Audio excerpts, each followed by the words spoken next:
وَإِنَّكَ لَعَلَىٰ خُلُقٍ عَظِيمٍ. بسم الله الرحمن الرحيم. باب خلق النبي صلى الله عليه وسلم قبل النبوة. عن أم المؤمنين عائشة رضي الله عنها قالت في حديث بدء الوحي: أول ما بدأ به رسول الله صلى الله عليه وسلم من الوحي الرؤيا الصادقة. وفي الحديث قالت له خديجة: كلا أبشر، فوالله لا يخزيك الله أبدا، والله إنك لتصل الرحم وتصدق الحديث وتحمل الكل وتكسب المعدوم وتقري الضيف وتعين على نوائب الحق. أخرجه البخاري ومسلم من حديث طويل. باب شهرة النبي صلى الله عليه وسلم بالأمانة والصدق قبل النبوة. عن مجاهد عن مولاه عبد الله بن السائب رضي الله عنه أنه حدثه أنه كان في من يبني الكعبة في الجاهلية، قال: ولي حجر أنا نحته بيدي أعبده من دون الله تبارك وتعالى، فأجيء باللبن الخاثر الذي أنفسه على نفسي فأصبه عليه، فيجيء الكلب فيلحسه ثم يشغر فيبول، فبنينا حتى بلغنا موضع الحجر وما يرى الحجر أحد، فإذا هو وسط حجارتنا مثل رأس الرجل يكاد يتراءى منه وجه الرجل. فقال بطن من قريش: نحن نضعه، وقال آخرون: نحن نضعه، فقالوا: اجعلوا بينكم حكما. قالوا: أول رجل يطلع من الفج. فجاء النبي صلى الله عليه وسلم فقالوا: أتاكم الأمين. فقالوا له، فوضعه صلى الله عليه وسلم فوضعه في ثوب، ثم دعا بطونهم فأخذوا بنواحيه معه فوضعه هو صلى الله عليه وسلم. حديث صحيح أخرجه أحمد وأبو داود.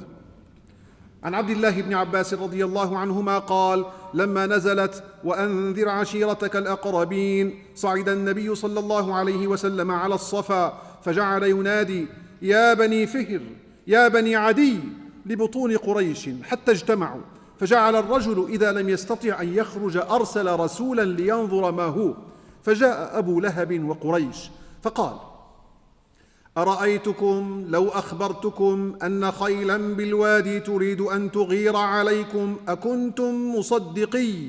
قالوا: نعم، ما جربنا عليك إلا صدقا. قال: فإني نذير لكم بين يدي عذاب شديد. فقال أبو لهب: تبا لك سائر اليوم ألهذا جمعتنا؟ فنزلت: تبت يدا أبي لهب وتب، ما أغنى عنه ماله وما كسب. أخرجه البخاري ومسلم.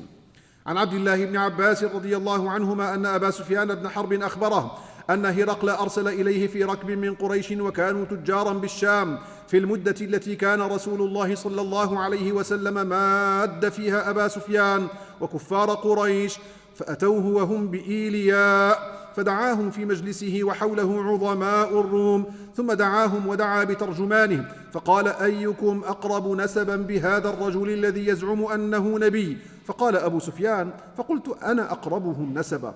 فقال: أدنوه مني وقربوا أصحابه، فجعلوهم عند ظهره، ثم قال لترجمانه: قل له إني سائل هذا عن هذا الرجل، فإن كذبني فكذبوه، فوالله لولا الحياء من أن يأثروا علي كذبا لكذبت عنه.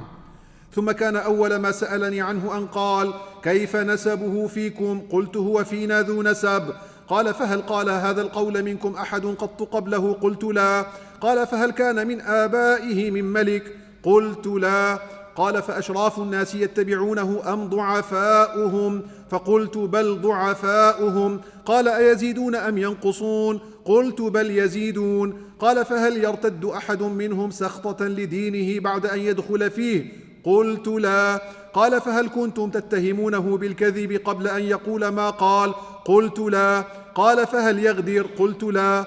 ونحن منه في مدة لا ندري ما هو فاعل فيها. قال: ولم تمكنني كلمة أدخل فيها شيئا غير هذه الكلمة.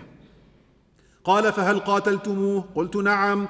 قال: فكيف كان قتالكم إياه؟ قلت: الحرب بيننا وبينه سجال، ينال منا وننال منه. قال: ماذا يأمركم؟ قلت: يقول: اعبدوا الله وحده ولا تشركوا به شيئا واتركوا ما يقول آباؤكم، ويأمرنا بالصلاة والصدق والعفاف والصلة. أخرجه البخاري ومسلم، وقد اقتصرنا من الحديث على موضع الشاهد. باب خلق النبي صلى الله عليه وسلم بعد النبوة. قال الله تعالى: وإنك لعلى خلق عظيم. عن سعد بن هشام بن عامر أنه سأل السيدة عائشة رضي الله عنها: يا أم المؤمنين، أنبئيني عن خلق رسول الله صلى الله عليه وسلم. قالت: ألست تقرأ القرآن؟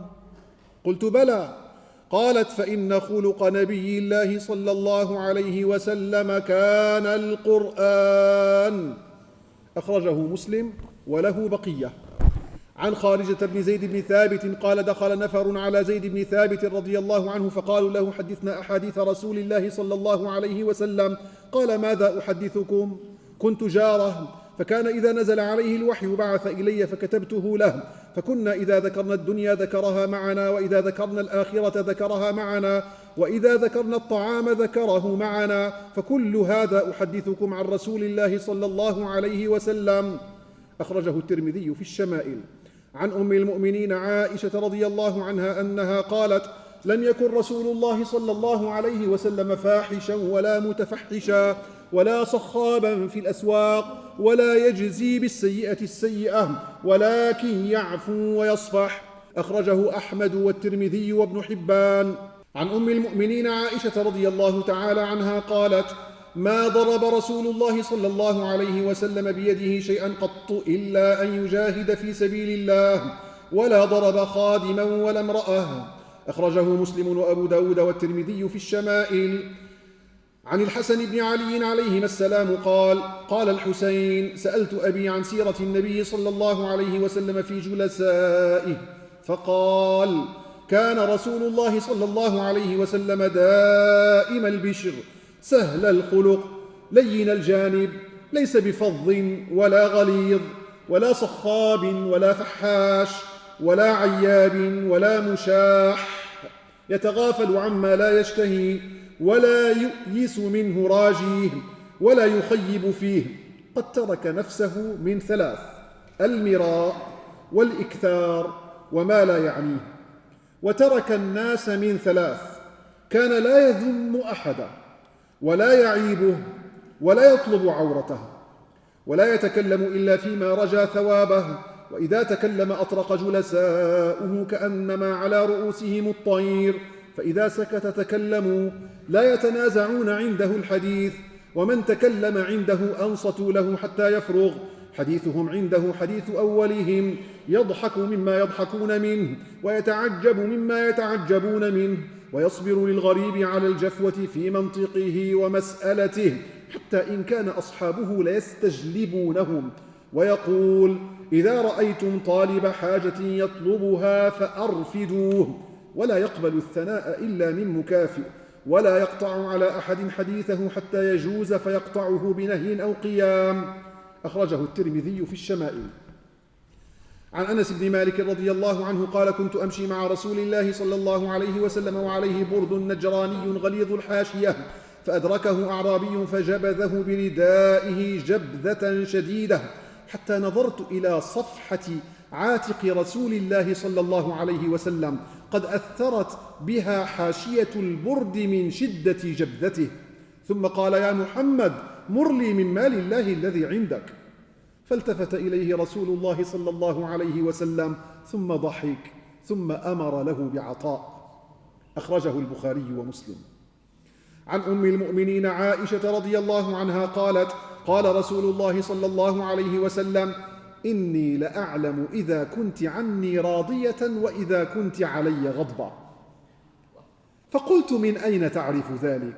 فقال لها: إذا كنت عني راضية فإنك تقولين: لا ورب محمد، وإذا كنت غضبا قلت: لا ورب إبراهيم.